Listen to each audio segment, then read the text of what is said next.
Jadi hari ini saya ingin memperkenalkan tentang langkah-langkah untuk meningkatkan minat golongan muda dalam sektor pertanian di Malaysia.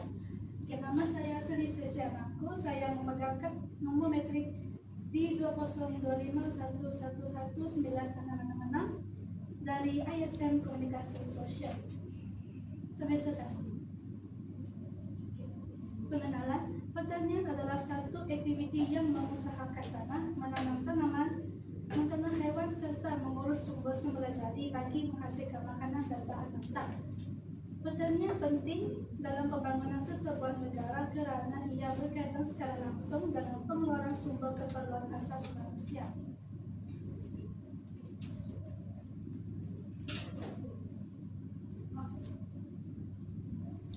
Maafkan saya, ini adalah maklumat sumber untuk kajian. Jenis bahan adalah artikel yang diterbitkan pada 28 November 2025 yang bertajuk Memperkasa Generasi Agripreneur Muda melalui pendekatan pembelajaran berasaskan projek KIET.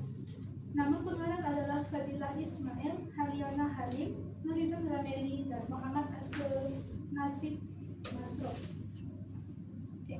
Permasalahan kajian adalah tahap penglibatan golongan muda dalam sektor pertanian di Malaysia masih rendah.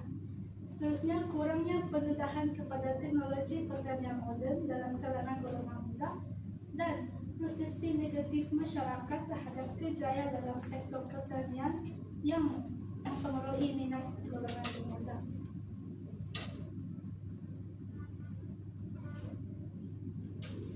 Objektif kajian yang terdapat dalam kajian ini adalah mengenal pasti faktor yang mempengaruhi minat golongan muda dalam sektor pertanian, mengkaji cabaran yang dihadapi oleh golongan muda dalam menceburi minat dalam sektor pertanian, dan juga menganalisis langkah-langkah dalam meningkatkan minat golongan muda dalam sektor pertanian. Metodologi yang digunakan untuk kajian ini adalah kaedah kualitatif dan sumber tertulis. Jadi, langkah-langkah untuk meningkatkan minat golongan muda dalam sektor pertanian di Malaysia adalah dengan melaksanakan program tentang kepentingan industri tani, mewujudkan pendidikan agripreneur dan kerja amali di sekolah, sokongan daripada jaringan agensi pertanian dan juga bantuan dan galakan dalam sektor agromakanan. Kesimpulannya, minat golongan muda terhadap sektor pertanian di Malaysia masih rendah kerana persepsi negatif dari masyarakat. Usaha dalam meningkatkan minat golongan muda dalam sektor pertanian amatlah penting kerana dapat membantu mengurangkan isu pengangguran yang berlaku di Malaysia, seterusnya menjamin kelestarian pembangunan pertanian pada masa hadapan. Langkah-langkah yang berkesan juga perlu dilaksanakan bagi menarik minat golongan muda terhadap sektor ini.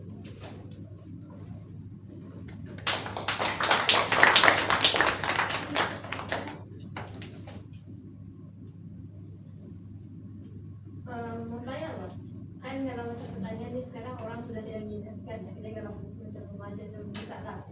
So macam ada kesan nggak kalau orang sudah tidak mau ceburi bidang pertanian? Terima kasih untuk soalan. Kesan kalau contohnya kan sekarang ini kan macam remaja kan sudah tidak minatkan pertanian itu. Jadi macam apa kesan kalau sudah orang tidak minat ceburi bidang pertanian? Kesan kalau pertanian ini macam tidak diteruskan, macam kan negara kita kan dengan macam menghasilkan makanan sendiri. Jadi kalau tiada yang meneruskan sektor pertanian ini, mungkin negara kita akan mengimpor makanan dari luar. And then, seterusnya kemungkinan krisis makanan akan berlaku di masa